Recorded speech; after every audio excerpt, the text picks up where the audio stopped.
brothers and sisters, if you want to know how weak we are, and we are weak,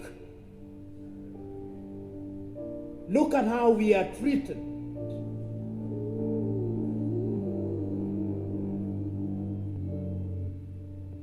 Last month,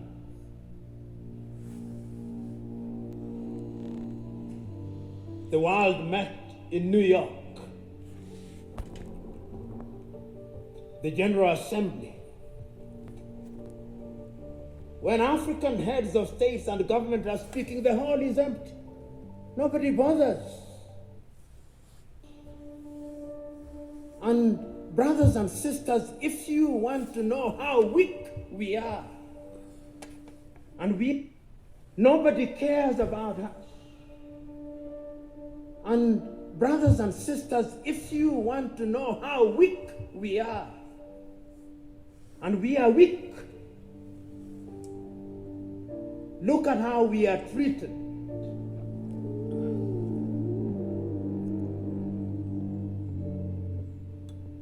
Last month,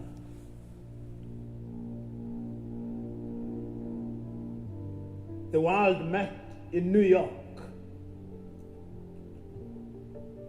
The General Assembly. When African heads of states and government are speaking, the hall is empty. Nobody bothers because they are saying nothing. Even if they are saying something, it is something that can be ignored. Compare when an African head of state and government is speaking and when the Prime Minister of Little Israel is speaking. They will listen because we are weak and disunited.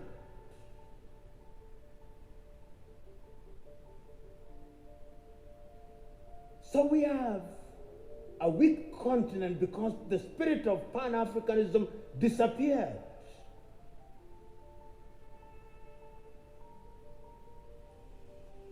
So the question that we can ask, what is the state of Pan-Africanism as we speak today?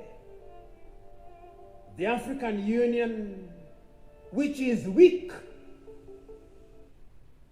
says the right things and does the wrong things 9 out of 10 times.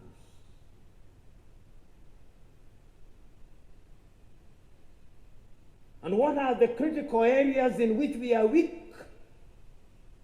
We are weak politically because nobody listens to us. We are not trading with one another. Intra-African trade is not anything beyond 15%, the lowest anywhere in the world. If you look at all our sectors and look at them, look at our agriculture, almost all African countries are net food importers. There is not a single African country that is in meaningful technology. Not a single African country produces a mobile phone. Yet the single most important ingredient in mobile telephony is to be found in the Democratic Republic of Congo. Not a single African country produces a car other than assembling completely knocked down kits. There is no meaningful production of pharmaceutical products in Africa. And if there was any doubt, COVID exposed it. All African countries, the 55 of them, are waiting to either receive Sinovac from China, Sputnik from Russia, AstraZeneca, Johnson or Moderna. And we don't even know what they are because our bureaus of standardization don't know. If you ask the Ethiopian Bureau of Standards what they are asking us to be injected with, they do not know. They just believe it is a vaccine because the Americans have said so or because the Chinese have said so. Africa is weak. So that even this magnificent edifice, I suspect, has not been erected by Ethiopian engineers. When I see the signage in Chinese, I suspect it is the Chinese. That is how weak we are. That is the reality of our mother continent. It is because we are politically weak, we are economically weak, socially we are disorganized, culturally and spiritually we are confused. That is the continent in which we are today. We unite or we perish.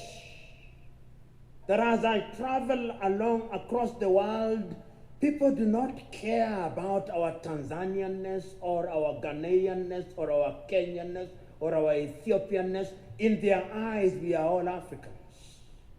And perhaps that is what we should use as the building block in order to talk about African unity. But we are not being naive about that unity. Because sometimes when we talk about Pan-Africanism and about African unity, people think we are being too simplistic about it. No, it is not being simplistic and being naive. It is recognizing that as long as we remain the way we are, then Africa in the next 25 years will be recolonized.